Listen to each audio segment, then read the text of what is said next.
One moment we were playing cards, the next, my wife was breaking our vows, right in front of me.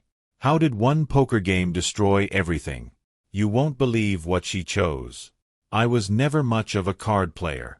My dad and uncle tried to teach me some games when I was younger, but I couldn't seem to grasp the finer points. Eventually, I gave up on all of it except solitaire.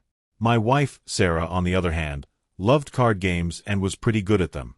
She wasn't World Series of Poker good or even Smoky Backroom in Atlantic City good, but she had a close-knit group of friends she played with regularly and often won. She had even entered a few local tournaments and did quite well. On this particular evening, we were at the home of our friends Ben and Linda.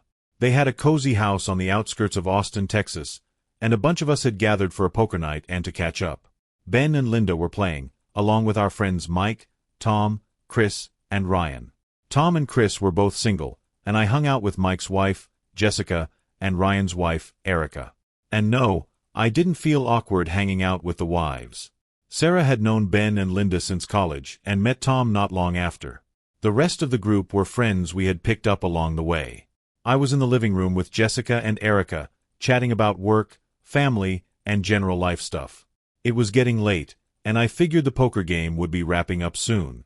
I was expecting Sarah to walk in any moment and say it was time to head home. But instead of her usual cheerful voice, I heard something strange, almost like chanting, coming from the kitchen, where the poker table was set up. What the hell is that? I thought, standing up to see what was going on.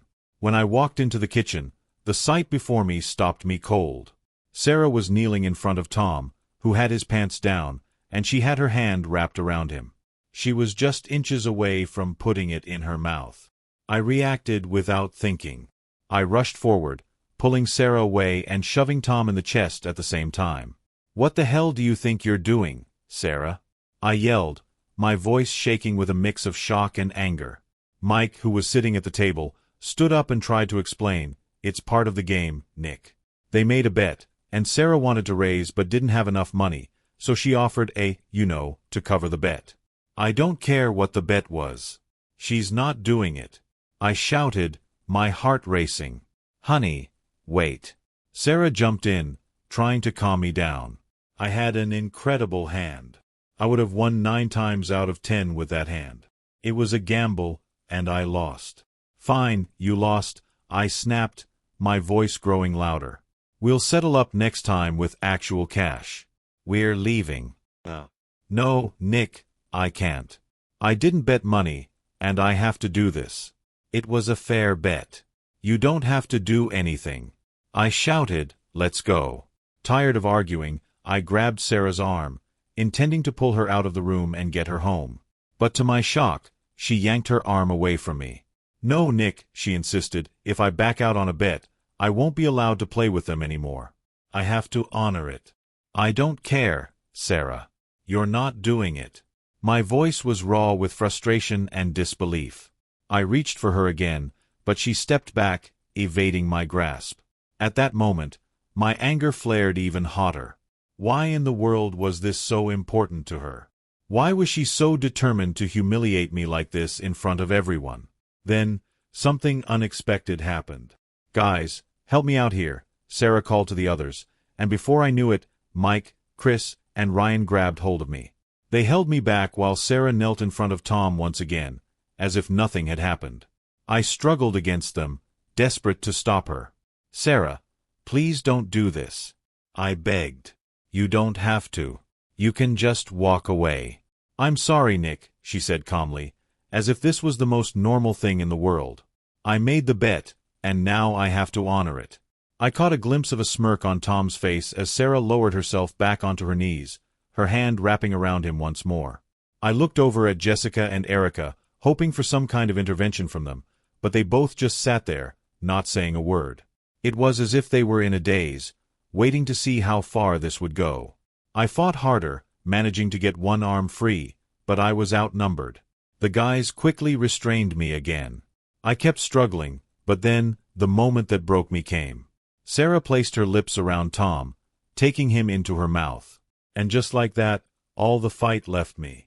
I went limp, my body no longer able to muster the strength to resist.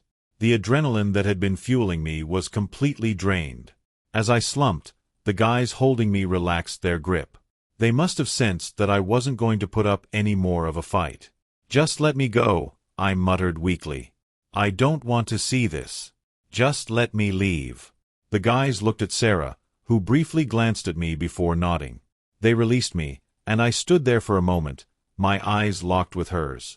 I could see the faintest glimmer of regret in her expression, but it wasn't enough to make her stop. I silently turned and walked out the front door, my legs shaky beneath me. I had hoped, prayed, that she would come after me, that she would realize what she was doing and stop, but she didn't. I stumbled to the car, still in shock. My hands were trembling as I fumbled with the keys, trying to unlock the door. My mind was racing, trying to make sense of what had just happened. How had everything fallen apart so quickly? I don't even remember the drive home. The next thing I knew, I was pulling into the driveway of our house in Austin. We had driven Sarah's car to the game, so I tossed her keys onto the kitchen counter and headed for the bedroom. My mind was still reeling, but one thing was clear: I couldn't stay here. Not after what had happened. I went into our closet and grabbed a suitcase and duffel bag. Without a second thought, I began throwing my clothes into them. About 30 minutes later, I heard the front door open, and Sarah's voice called out, "Nick? Where are you?" She walked into the bedroom, her face still flushed from the night's events. "What are you doing?" she asked, her voice tinged with irritation. "What does it look like?" I shot back, barely able to contain my anger. "I'm packing." "Okay, but why?" she asked, as if she truly didn't understand the gravity of the situation. "Why?" I repeated incredulously. "Because I can't stay here anymore, Sarah. I can't stay with you after what you just did." "Nick, come on," Sarah said, her voice exasperated. "It was just a bet. You're blowing this way out of proportion. I had to honor it. It's not like I wanted to, but that's how poker works sometimes." "It wasn't just a bet, Sarah," I yelled, my voice cracking. "You don't seem to get it. What you did wasn't just about the game. You violated our marriage vows. You humiliated me in front of our friends. You put a poker game ahead of your own husband, and you expect me to be okay with that? Come on, baby, it was just a stupid BJ," she said, rolling her eyes as if the whole thing was no big deal. "Nothing else happened. Even if that was the only thing you did, it doesn't make it okay. You don't get it, do you? It wasn't just a physical act. It was the fact that you cared more about not losing face in some stupid game than you did about me, your husband." Sarah stood there for a moment, staring at me like I was speaking a foreign language. Then she sighed. "I had to honor the bet, Nick. If I backed out, they wouldn't let me play anymore. I couldn't just renege on my friends. If they were really your friends, they wouldn't have let you make that bet in the first place," I shot back. "Real friends don't put you in a position where you have to choose between your dignity and some stupid game." She crossed her arms, looking frustrated. "Okay, I see your point, but don't you think you're overreacting? I mean, it's not like I had sex with him. It's not just about that, Sarah," I yelled. "It's about the fact that you chose to dishonor our marriage. You chose a game over me. I was standing there, begging you not to do it, and you still went ahead. That's what hurts the most." Her eyes flickered with something. Was it regret? But before I could say anything else, she shrugged. "I can't just walk away from my friends over one bad decision. You need to calm down. It wasn't that serious." I zipped up the suitcase and slung the duffel bag over my shoulder. I had had enough of this conversation. "You don't get it, Sarah. And I don't think you ever will." Without another word, I walked out of the bedroom, leaving her standing there in stunned silence. I drove to the Blue Oak Hotel, a modest place in downtown Austin that Sarah and I had stayed at a few times in the past. I wasn't ready to go too far yet, but I couldn't bear to stay in the house with her after what had happened. I checked in and spent the night tossing and turning, unable to sleep. The weight of everything was pressing down on me, and no matter how hard I tried, I couldn't stop replaying the events of the night over and over in my mind. I still couldn't wrap my head around how quickly everything had unraveled. The next day, I buried myself in work, trying to distract myself from the gnawing pain in my chest. I didn't answer any of Sarah's calls or texts. She apologized in every message, but none of it felt real. She still didn't seem to understand the full extent of what she had done. After work, instead of heading back to the hotel, I decided to stop at a local sports bar, the Dugout, for a bite to eat. I wasn't particularly hungry, but I didn't feel like going back to the loneliness of the hotel room just yet. I was sitting in a booth, staring blankly at the TV, when I felt a presence beside me. I looked up to see Jessica and Erica standing there, concern etched across their faces. "Nick, can we sit down?" Jessica asked softly. I sighed and nodded, gesturing for them to join me. "What's there to talk about?" I muttered as they slid into the booth. "You saw what happened." Everyone saw. "We're so sorry," Erica said, her voice barely above a whisper. "We didn't know what to do. It was all so surreal." "You didn't know what to do," I repeated bitterly. "You just sat there and watched while my wife, you know what she did. And your husbands held me back like it was no big deal. How would you feel if it were one of you on your knees in front of another man?" Jessica and Erica exchanged uncomfortable glances. "We didn't know how to react at first," Jessica admitted. "It was like a car accident. We were in shock. And by the time we realized what was happening, it was too late." "Too late," I muttered, shaking my head. "It's always too late." "Nick, we feel awful about what happened," Erica said quietly. "We really do. And you're right. If it had been one of us, I don't know what we would have done. We should have stepped in, and we didn't." "Should have?" I scoffed. "You think?" "We were in shock, Nick," Jessica tried again. "But you have every right to be angry with us." "I'm not just angry with you," I said, my voice bitter. "I'm angry with all of them. They held me back like I was overreacting. As if I was the one being unreasonable, watching my wife humiliate me." Jessica and Erica exchanged another glance, unsure of what to say. "Have you talked to Sarah since that night?" Erica asked cautiously. "I haven't said a word to her," I replied coldly. "What is there to say? She doesn't even think she did anything wrong. It's just a stupid bet to her."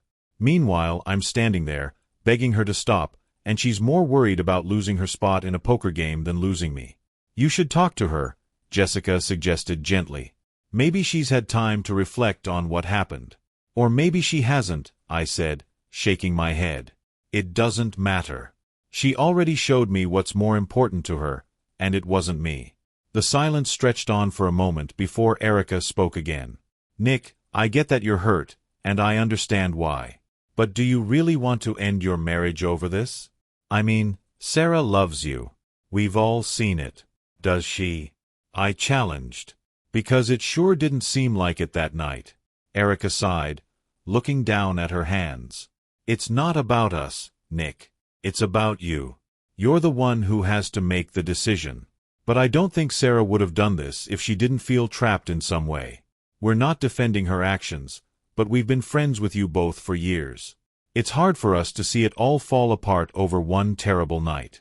I leaned back in the booth, the weight of their words sinking in.